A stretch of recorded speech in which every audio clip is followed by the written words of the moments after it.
Let's talk to you, baby. It's good, thank you.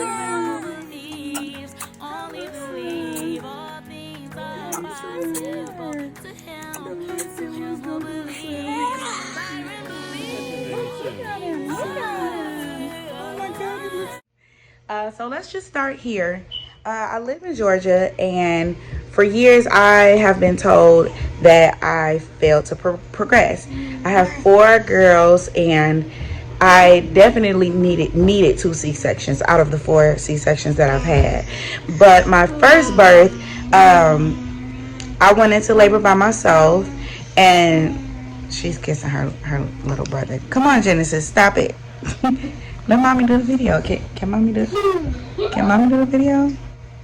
Can mommy do this video? Hi. Hi. You said hi? Okay, so hi. Okay, so back to what I was saying. So I went into labor by myself with my first birth, my oldest daughter, and when I got to the hospital, stop. Okay, so they broke my water at 3 centimeters after telling me that I would progress a little faster once they broke the water, which could be true. Well, which is true, but they broke it to me. Now that I'm more educated, they broke it too early. I was only 3 centimeters. So what happened is the doctor came in. He checks me and he said, "Who said you were at 5 centimeters?" Because the nurses told him I was at 5. He said, "No, you're still exactly at 4.5 centimeters. We're gonna have to do a C-section." And I said, "A C-section? Why?" And he said, "Well, your water's been broken for too long, and we don't want you to start getting an infection." My dreams, I mean, everything that I had planned, it was just ruined. Like, I felt like they just snatched it away from me. Like, how do you just get to, make that decision for me, So, of course, I was petrified. I told the surgeons, I said, "I don't want to know anything that's happening. Just let me know when the baby is out alive and well." Okay. So, of course, I'm on the table like, "Oh, I can't feel myself breathing." It was an experience that I wasn't ready to have. And I was sad, but I wasn't as sad because, that was my first child. So that took the edge off of me having a C-section. Is that was my first child, my girl at that. My second C-section, I was pretty plumped. I was plumped and unhealthy. I was over 300 pounds, and I had gestational diabetes as well as preeclampsia. So they needed to take my baby. They took my baby at 36 weeks, and that was a necessary C-section. So I'm saying all of that to say that C-sections should not be required unless there is an emergency. Okay, so my third C-section was also rushed. It was just taken from me, and had I really thought about the first time, I thought I had it down packed the third time, because I'm like, "No, I don't want you to break my water. I just let me labor." But they induced me because my blood pressure was a little elevated, but I was not preeclamptic at all.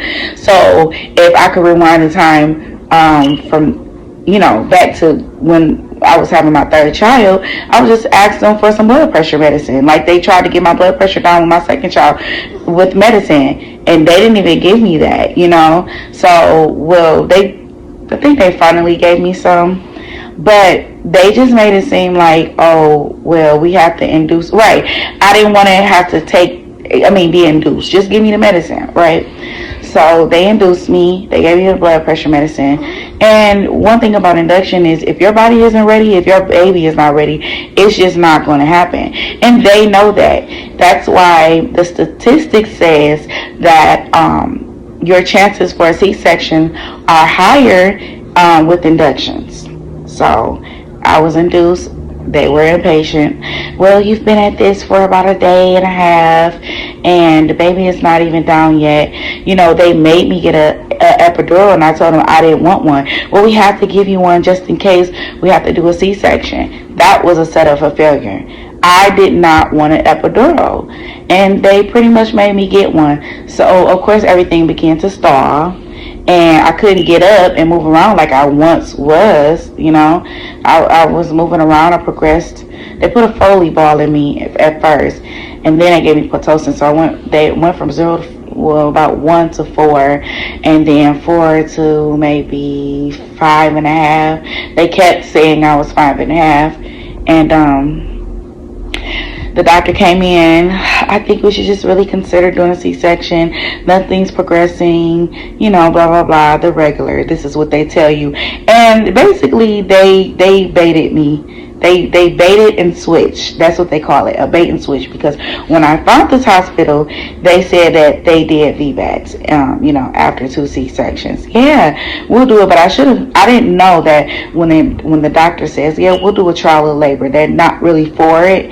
They're just saying that, and so it's like if you're successful, you're successful. If not, you're getting a C-section. But they're not patient. They're not going to wait.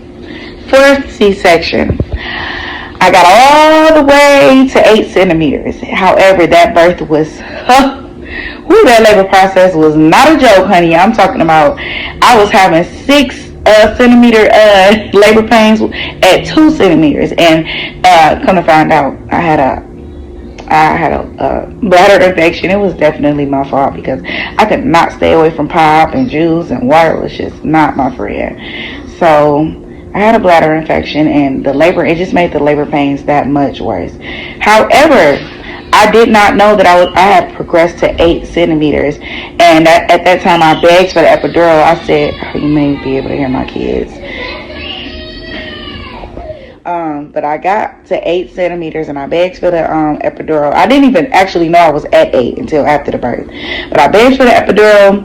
They gave it to me. I should have said no. I just should have said no because it took a while to get the epidural in my plump back. And they finally got it in. As soon as they got it in, my baby girl heart rate dropped.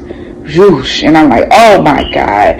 Let's just go get the C-section, because at this point I am at term, and I didn't come this far to, lose my child, So we did the C-section. I said the next time I'm not doing no medicine. I'm going to have my baby. I spoke this into the atmosphere, and my doctor by the name of Breeched Taylor was saying the next time. I said next time. I said, well, I did say next time, but not no time soon. He said, well, are you on birth control? I said, no, but we don't plan on having another baby. Well, babies are unpredictable. I said, okay. Well, a year later, not even a year later, I got pregnant with this little boy. This little cutie right here. And I got pregnant. I thought it was a boy. That was awesome. When we found out it was a boy, I'm like, oh yeah, it's go time. It is go time. I finally got my boy after 4 girls, and it's just go time. So this time I got a doula. I went to see baby with see baby midwifery. I think that's how you say it. I went back to the what am I trying to say? I went back to their birthing services, I guess. I went back to that company, and company, like it's a car company. He did my birth last year. The C-section was amazing, though. That was the best C-section I had ever had. I barely had pain. The C-section was invisible, the C-section line, and it was just amazing. He said that he did some layering, he did some cleaning up, like with scar tissue and stuff. And his wife is a plastic surgeon, so that just made it that much better. And he just really did some things that it just made my body feel better. My healing process was even faster. So with that said, I went back to him this year, and he encouraged me. The midwife Ellen encouraged me, and the other midwife encouraged me. They were just very encouraging. As long as you and baby are healthy, they will encourage you to go ahead and stand firm on your decision. And that decision is, declining the C-section. And a lot of times women try to go into the hospital and decline C-sections, and they have a horrific time. They have a hard time with the doctors and the hospitals because they don't have anyone there advocating for them. Well, my advocate was Breeched Taylor with C Baby here in ATL, Atlanta, Georgia. And his thing is educating us on what to do, what to say, if we want things to, go and rule in our favor. and he supports that. He backs us up. Well, my patient said that this is not what they want to do. Give them the paperwork to sign, give them the paperwork to sign saying that they're declining. And he says, we're recommending a C-section. You do know all the possibilities and the risk, right? He educated us on a lot. So he came in and he said, we're recommending a C-section. I said, I know. I said, but I declined that C-section. And he said exactly what I told you guys. Well, there could be a possible death. And I said, well, there won't be a death today or any other day. I said, we got this, especially because me as a believer, I believe in the Lord Jesus Christ. And he told me, my Father in heaven told me, Holy Spirit told us, he gave us, my husband, well, he gave me and my baby. He told me that this was going to happen. I had a dream 2 years ago that I pushed out a chocolate little boy, and it was so real. And I was like, oh my God, I keep having a dream. I had a dream of me having a boy before, pushing out a boy, but this one just felt so real. But I told him in the hospital, I said, no, won't be no death. I said, we got this. I said, the Lord showed me this. We're going to do this. So me as a strong believer, speaking things into the atmosphere, speaking those things that are not as though they were, which is biblical. And that's just something that I always, that's a key thing for me, speaking things into existence. And just to go, continue with the story, me and my baby, we were in the room for a minute by ourselves. We were in triage. And the nurses were acting a little funny because they tried to let me go home. And my water was broken. I labored, I think I told you guys this already. My labor started at night, Monday night, September 28th. And then I came in around 11 to the hospital. My water had already broken. And, they tried to send me home. But my doctor, my midwife said no. I was GBS positive. And I stayed in the hospital. So when they checked me around 11:30, I'll say 11:30, they said I was only at 2 centimeters. I'm like, that can't be right, because the pain I'm feeling is like crazy. But then, right, my water broke. And once your water breaks, that it intensifies things. It's no more cushion. So my water was definitely broken. And they left me in the room. They discharged me, but they never readmitted me. And I'm like, okay, whatever. We doing this. So I called my doula. My doula, her name is Mary Hanks, by the way. Excellent doula. She says, I'm on my way.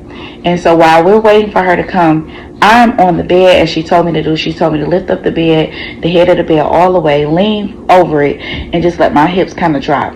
So that's what I did. I labored like that for like 2 hours.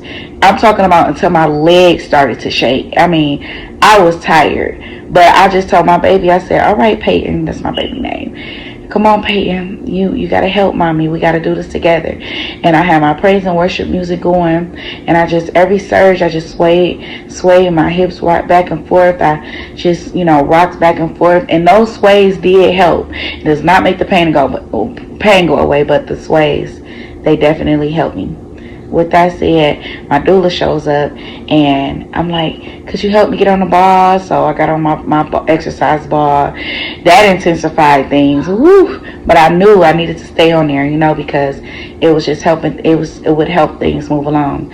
So it's just me and my doula in the room at this point. We're in there basically by ourselves. And I'm like, I gotta go to the bathroom. She's like, okay, let's go. So she already knew what she was getting ready to do. She had me sit on the toilet backwards, wrap the sheet around the silver part, the part where you flush at the hospital. You know how those toilets are. And I just labored on that toilet, and it was so hard to labor on that toilet because there's nothing there to support your pelvic floor. However, I knew that there was a goal that we were trying to meet. Got off the toilet.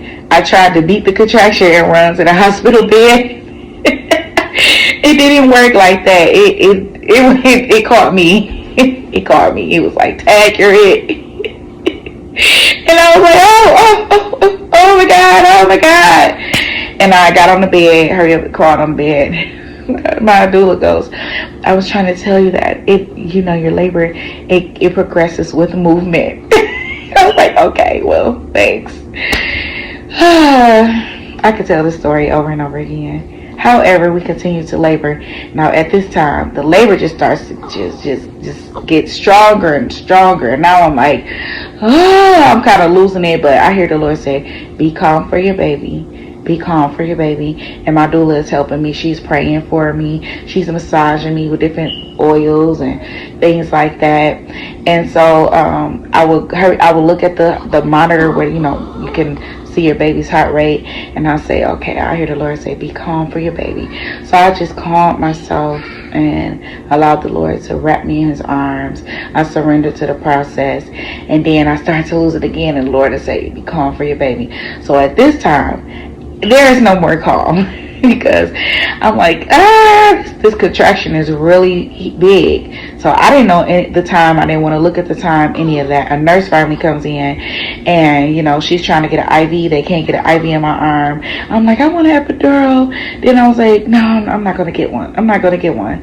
So she was like, well, if you do want one, in order to get an epidural, we have to get fluids in you. Well, they couldn't get an IV in me. Talk about a setup. So the Lord set me up, and I'm glad because I didn't want an epidural. So this one big contraction coming. I'm like, Mary, that's my doula's name. Mary, she's like, you can do this, Autumn. You're strong. You can do this. So I sit up with this one contraction. I just feel like water squirt out of me. I'm like, Mary, I need them to check me. Mary. And the nurse goes, well, you wouldn't progress that fast. Wait, what is this blood? She pulls out the rag, whatever the paddings they have from under you. She said, this is a little concerning. This means that your cervix is changing. So she checks me, lay back. And she checks me, and then she gets on the phone. Okay, I need someone to come in here and double check. And remind you, I'm still in triage. Patient is a 7 to 8. I need somebody to confirm that that's what she is. She's a 7-8, and she's complete. So by the time the next nurse comes in, I'm like, I have to push. They're like, don't push. I'm like, I'm trying not to. They're like, don't push. So she checks me. She's like, no, she's complete. They're like, she's at a station 2. We need baby to just come down a little more. I'm like, but I have to push. My body it's getting ready to push. So they're like, don't push. I'm like, I'm pushing. But I'm not pushing. My body is. My body began to push, which made me push, and it's like, I'm sorry, baby boy. So I began to push, and I'm like, I'm sorry, did I hurt baby? And they're like, no, baby is fine, blah, blah, blah. And I'm like, oh my God, he's coming. They're like, well, if he comes, baby, there's nothing we can do. I mean, this about that, we just have to let him come. This wouldn't be our first rodeo. They're calling doctors. My doctor is not there yet because, remind you, just at 11 o'clock, I was at 2 centimeters. So everybody thought it was going to be an all-night thing, all day. No. So they called an on-call doctor. Doctor was unavailable. All the doctors were unavailable.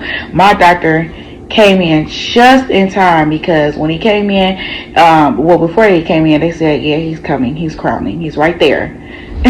So I went from 7 to 8, from the 7 or 8 to like 10, like within minutes.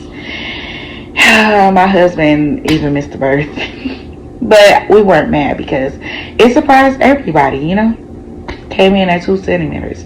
So my doctor comes in. I'm like, I'm screaming, pushing the baby out. He's like, Miss Charles, I have nothing to add. You're doing wonderful. But if you want to have this baby here, I'm going to need you to focus, put that energy, that screaming energy into the push. Grab both of your legs, bear down and push. And I bear down, I grab my legs, my doula helping me, the nurse is helping me, and I'm pushing. I felt myself split, but it didn't hurt. Like, it was just because my adrenaline was so high, but I felt it. It's like, it's weird. But I pushed them, and I felt this little pressure. I'm like, oh, there's pressure, and I'm looking for the ring of fire like everybody talks about. Oh, the ring of fire. I didn't feel the ring of fire. I just felt the pressure. And so I push, and then I just hear the nurse say, girl, you done had your VBAC and your first boy. Congratulations. The nurse that was trying to convince me to get the C-section, the nurse that didn't believe I was going to do it, told me congrats. After that, nurses that were there last year that was trying to tell me just get a C-section, they came in, oh my God, you did it. I mean, nurses from everywhere just running in, congratulating me. They were just so happy. They were excited. My doctor was excited. That was another success story, you know. So I'm just, listen, you can do it. My doctor has also, he has a lot of stories. You can go on his website, cbaby.org. He also has a book on Amazon called Shared Decision Making. His name is Brad Boots Taylor. So I just want to, you know, encourage all of the women out there that, you know, feel hopeless and feel like they can't have a C-section.